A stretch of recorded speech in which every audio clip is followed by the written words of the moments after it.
스가랴 1장에 들어가게 되면서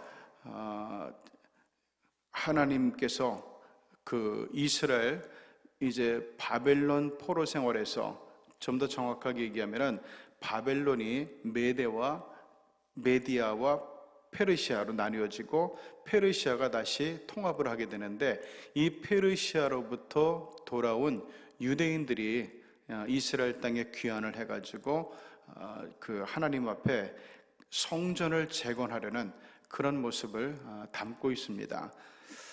인생에는 참 중요한 게 많지만 그 중에서 가장 중요한 것을 꼽으라면 아마도 꿈과 비전을 갖는 것이 아닌가 이렇게 생각이 됩니다. 아무리 어렵게 사는 사람이라도 꿈이 있고 비전이 있다면 그는 용기도 희망도 잃지 않을 수가 있어요. 반면에 아무리 가진 것이 많아가지고 갖고 싶은 것을 뭐든지 다 가질 수 있는 사람이라 하더라도 그에게 꿈도 없고 비전도 없다면 그의 삶은 무미건조하고 즐겁지가 못할 거예요. 제가 아는 분 중에 진짜 이분은 건물에서 한 달에 세를 받는 것만 해도 5억이래요. 그러니까 무슨 일을 하겠어요, 이 사람이. 그러니까 물려받은 재산이. 그런데 이 사람이 유일한 취미가 뭔가 하면은 한강에 가가지고요, 장난감 비행기 모형 날리는 거예요. 이게 이 사람의 유일한 취미예요. 그러면서 이제 살아가는 거예요. 그래서 이 장난감 비행기를 날렸는데 그게 이제 바람 때문에 어떤 다른 이유 때문에 잘 안 되면은 그날은 망치는 날이에요. 아무리 돈이 많아도 갖고 싶은 거 다 가질 수 있어도 장난감 비행기 그거 하나 때문에 이 감정의 기복이 오르내리는 그런 불쌍한 인생을, 지루한 인생을 살아가고 있단 말이죠. 이렇게 사람에게 꿈과 비전을 갖는 게 참 중요한데, 오늘 이스라엘 백성이 70년 동안 바벨론에서 포로 생활을 할 때 이제 나라가 바뀌죠. 제국이 바뀌죠. 페르시아의 크세르크세스 왕, 고레스 왕, 이게 고레스 왕이 키루스라 그래. 키루스 왕이 칙령을 내려가지고, 야, 우리 땅에 있는 유대인들은 이제 고국으로 돌아가라. 고국으로 돌아가서 마음껏 하나님 섬기며 살아도 좋다. 이렇게 윤허를 해줬죠. 그런데 그때 고국으로 돌아가겠다는 유대인이 다일 줄 알았는데 생각보다 많지 않았다고 성경은 얘기합니다. 왜 그랬는가 하면은 70년 동안 그 메소포타미아 지역에 정착을 하면서 이미 이뤄놓은 게 많았기 때문에 그래요. 어떤 사람은 거기서 땅도 늘려나갔고, 어떤 사람은 거기서 이제 어떤 자리에도 오를 수가 있었고, 또 거기서 이제 소유가 많이 달라져 있었어요. 그리고 이제 여기서 사는 게 훨씬 편하다, 이런 생각이 많은 유대인들에게 있었던 것 같아요. 그래서 당시 이스라엘로 돌아가겠다고 모인 유대인들은 한 15,000명밖에 안 됐어요. 비록 가난해도 불편해도 하나님만 섬기면서 우리 조상에게 주신 땅에서 살겠다는 소망과 믿음이 오직 이 15,000명의 유대인들에게만 있었단 얘기예요. 그네들이 고국에 와서 제일 먼저 한 일이 있었는데 그게 바로 하나님의 성전부터 짓는 일이었습니다. 이는 내 삶에 있어서 중심은 하나님이야, 난 하나님만 섬기며 하나님만 경배할 거야 라고 하는 의지가 그들의 마음에 아주 충만했기 때문이었습니다. 많은 유대인들이 바벨론, 페르시아 지역에 오래 살면서 그 땅에 익숙해져서 귀화되어서 이제는 그냥 편한 곳에서 살려고 하는데, 전체 유대인들 중에서 약 100분의 1에 불과한 사람들이 이미 폐허가 되어버리고 황폐화되어 있는 예루살렘으로 돌아가서 자유롭게 하나님을 섬기며 살겠다고 하는 이 결정은 제가 볼 때는 굉장히 대단한 믿음이었던 것 같아요. 이런 믿음이 있는 사람들이니까 그 황폐화된 폐허가 된 예루살렘에 와서 하나님의 성전부터 짓겠다는 거 아닙니까? 이 정도의 믿음과 열심이라면 성전 재건을 비롯한 모든 일들이 정말 술술 풀려나가야 되는데, 성경을 보면 이상하게 어려운 일들이 돌출되기 시작하는 거예요. 첫째는 본토에 남아있던 사람들의 방해였어요. 바벨론 포로기에 이스라엘 본토에 남겨졌던 사람들은 왜 그 포로로 잡혀가지 않았는가 하면은 느부갓네살 왕이 유대인들을 포로로 잡아갈 때 쓸만한 인재들만 잡아간 거예요. 근데 아무리 봐도 얘들은 별로 가서 제국에 도움될 게 하나도 없다, 이렇게 판단되는 사람들은 에이 너희들은 그냥 여기서 살아 이러고 유대 땅에 남겨뒀단 말이죠. 그러니까 평균 이하의 사람들이에요. 이렇게 능력도 없고 믿음도 없던 사람들이 주위에 살던 이방인들과 그만 혼합이 돼버리는 거예요. 자꾸만 결혼도 같이 하지, 우상 숭배도 같이 하지, 이런 식으로. 그러다 보니까 이제는 본토에 남아있던 유대인들에게서는 과거의 유대인다움이 전혀 없어져 버렸어요. 근데 이런 사람들이 포로에서 돌아온 유대인들이 예루살렘 성전을 재건한다고 하니까 자기들도 그 일에 동참시켜 달라는 거예요. 거기에 이유는 딱 하나예요. 우리가 여태까지 여기서 뿌리를 받고 살아왔는데 쟤들이 와서 우리의 기득권을 빼앗아가면 안 되니까 기득권을 뺏기지 않겠어. 너희들 성전 재건하면서 우리도 같이 하게 해줘. 이런 얘기였어요. 그런데 그 사람들을 끼워 주었다가는 신앙적으로나 사회적으로 문제가 커질 수밖에 없었어요. 이들은 우상숭배자예요. 또 거기다가 혼혈이 돼버렸어요. 유대인답지도 않지, 또 우상을 숭배하고 있지. 수적으로는 본토인들이 훨씬 많았던 것 같아요. 근데 이 사람들이 함께 성전을 재건하게 되면은 후에 이제 이스라엘 나라가 다시 건국이 되게 될 때 저들이 높은 자리, 중요한 자리, 요직을 다 맡으려고 할 게 뻔해요. 그렇게 되면 바벨론 포로 70년을 연단을 받으면서 이 신앙에 연단된 것이 아무런 의미도 없어지게 될 위기에 처해 있는 거예요. 자, 그래서 돌아온 유대인들은 그것을 반대해요. 우리는 너희들과 같이 성전 재건하지 않을 거야. 우리가 할 거야. 이렇게 했죠. 그랬더니만은 그 본토인들이 때로 몰려와가지고 성전 건축을 대놓고 방해하기 시작합니다. 처음에는 지도자를 암살하려고 했어요. 스룹바벨 총독을. 두 번째는 그게 실패하니까 고레스 왕에게 편지를 보내서 이 성전 재건은 왕에게 반역하려는 음모가 있다고 참소를 했어요. 세 번째로는 건축 현장에 와서 조롱하고 비웃고 무기를 갖고 와가지고 막 공격하려고 위협을 하려고 합니다. 자, 이게 첫 번째 일이 잘 풀려나갈 것 같았는데 안 된 첫 번째 이유. 두 번째는 계속되는 기근이었어요. 당시에는 이상하리만큼 기근이 계속되면서 사람들의 마음에 조금씩 의문이 들기 시작합니다. 성전 건축은 하나님의 뜻이라고 생각했는데 혹시 하나님께서 다른 생각을 갖고 계신 것은 아닌가? 이런 생각이 막 스물스물 올려오는 거예요. 그래서 일부 유대인은 먼저 우리들의 힘을 비축한 후에 성전을 재건하는 것이 하나님의 뜻이라고 생각하게 됩니다. 그러면서 또 생각한 게 있었어요. 예레미야 선지자가 옛날에 바벨론에서의 포로 생활이 70년이라고 얘기했는데 계산을 딱 해보니까 아직 3년이 더 남아있는 거예요. 이 사람들은 67년 만에 돌아온 거예요. 그래서 지금 당장 성전을 건축할 게 아니라 남은 3년 동안 준비 작업을 잘 해서 성전 재건을 제대로 공사해 나가는 것이 하나님의 뜻이 아닌가 스스로 생각하고 그 생각을 합리화시켜 나가기 시작합니다. 자꾸 이런 말들이 퍼져나가니까 온 유대인들에게 설득력을 갖게 되었고, 그래서 6개월 동안 계속된 성전 건축 공사가 그만 중단돼 버리는 일이 터져버렸어요. 그러다가 나중에 이것을 다시 완벽하게 세운 사람이 느헤미야 총독이었죠.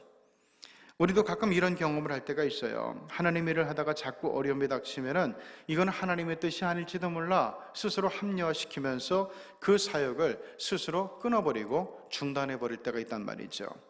나는 믿음도 별로 없는데 마귀가 자꾸 시험하니까 아유 못 견디겠어, 못 살겠어 라든가, 이 마귀가 좀 잠잠해지면은 그 다음에 예수 믿으면은 그 다음에 예수님의 일 열심히 하면 안 될까? 이런 생각이 들어온단 말이에요.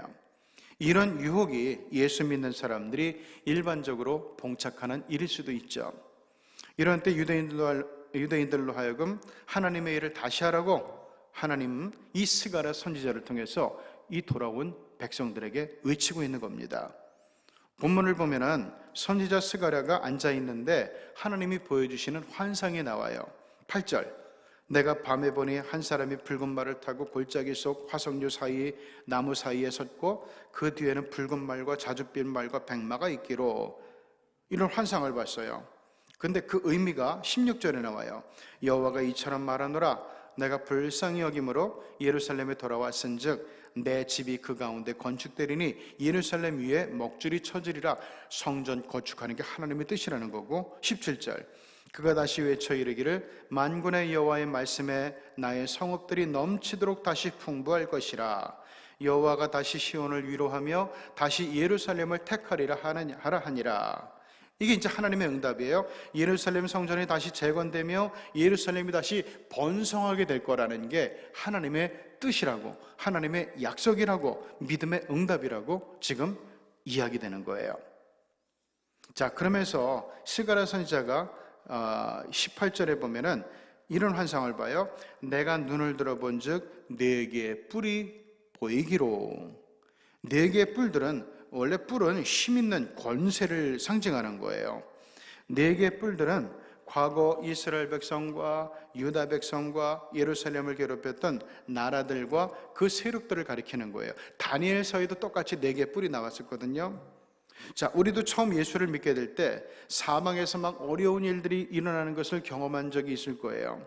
야, 이거 예수 믿어도 되나? 이러다가 뭔가 큰일 나는 거 아니야? 내가 괜히 예수 믿는다고 그랬나? 예수를 처음 믿을 때 아주 평화롭게 믿은 사람도 있지만은, 그런데 하나님의 어떤 섭리에 의해서 그 집안에 있는 그런 어떤 그 나쁜 기운, 어떤 마귀적인 기운을 다 뿌리 뽑기 위해서 하나님께서 연단을 주시면서 끌어오시는 그런 사람들이 분명히 있어요. 자, 괜히 시험거리들이 생기고, 또한 막 손해보는 게 많아지고, 예수 믿고 나니까 사방에서 사람들이, 친척들이 어찌나 말이 많은지, 야, 너는 조상도 없냐? 조상도 모르는 기독교를 왜 믿냐? 이러면서 막 핍박을 가해오는 그런 경험들이 있을 거예요. 그래서 일반적으로 예수를 믿기 전보다 믿은 후에 그 시련이 더 커질 수도 있어요. 그런데 중요한 이유가 있어요. 이미 우리들은 이제는 마귀의 백성이 아니라 하나님의 백성으로 그 신분의 격이 달라졌기 때문에 그래요. 그래서 온갖 불편함이 오고 마귀가 그거 놓치지 않으려고 다시 사로잡으려고 준동하고 역사를 하죠. 다윗 왕도 그랬어요. 다윗 왕도 정말 이제는 내가 진짜 죄에서 떠나가지고 내가 진짜 제대로 믿음 생활 한번 해봐야지 이러던 시절이 있었는데, 시편 3편에 보면 다윗이 그럴 때 이런 일들을 당했다고 나와 있어요. 여호와여, 나의 대적이 어찌 그리 많은지요. 나를 치는 자가 많습니다. 많은 사람들이 나를 가리켜 말하기를 저는 하나님의 도움도 얻지 못한다 하나이다. 우리 믿음의 조상 다윗도 제대로 하나님 섬기려고 할 때 이런 시험이 있고 핍박이 있었다는 거예요. 그런데 염려할 필요 없어요. 하나님은 우리 주변에서 밀려오는 수많은 환난과 수많은 어려움을 다 처리해 주시겠다고 지금 말씀하시기 때문에 그래요. 하나님의 약속이 나와요. 21절, 이 모든 문제를 어떻게 처리할 건가 하면은 내가 말하되 그들이 무엇하러 왔나이까 하니 대답하여 이르시되 그 뿔들이 유다를 흩뜨려서 사람들이 능히 머리를 들지 못하게 하니 이 대장장이들이 와서, 하나님이 보낸 대장장이들이 와서 그것들을 두렵게 하고 이전의 뿔들을 들어 유다 땅을 흩트린 여러 나라의 뿔들을 다 떨어뜨려 버릴 거라는 거예요. 해결사인 대장장이들을 4명이나 보내가지고 일을 처리하게 하겠다는 말씀이죠. 이 대장장이들은 아마도 그 천사장들을 의미하는 것 같아요. 하나만 와도 충분한데 왜 4이나 보낸다고 하셨을까? 완벽하게 이스라엘과 유대인들을 괴롭히는 그 못된 뿔을 제거해 버리겠다는 것을 강조하는 그런 어법이에요. 하나님께서는 옛날에는 그들을 돌보셨고 오늘날에는 우리 하나님의 백성이 그리스도인들을 보호하기 위해서 이렇게 충분할 정도의 힘과 도움을 주시겠다는 그런 약속의 말씀이 오늘 스가랴 1장의 말씀입니다. 그런데 하나님께서 언제 보내주실지는 아무도 몰라요. 그러므로 우리에게는 하나님의 때, 우리 하나님의 타이밍, 이게 언제인가를 믿고 기다리는 믿음이 있어야 돼요.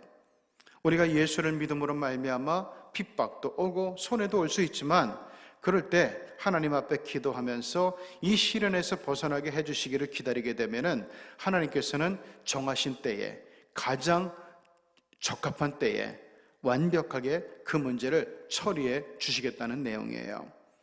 오늘 본문의 대장장이들이 하는 일들은 첫째, 능히 머리를 못 들어버리게 할 거예요. 심판을 하겠다는 얘기죠. 둘째, 그 대적들을 두렵게 하고 공포 속에 몰아넣어요. 그들이 하나님의 백성을 괴롭혔던 그 이상으로 공포와 두려움 속에 넣겠다는 얘기예요. 하나님께서 천사를 보내서 이 세상에 마지막 심판을 하시는 그날에 하나님의 백성들을 괴롭히던 원수들이 공포에 떠는 것을 한번 생각해 보십시오.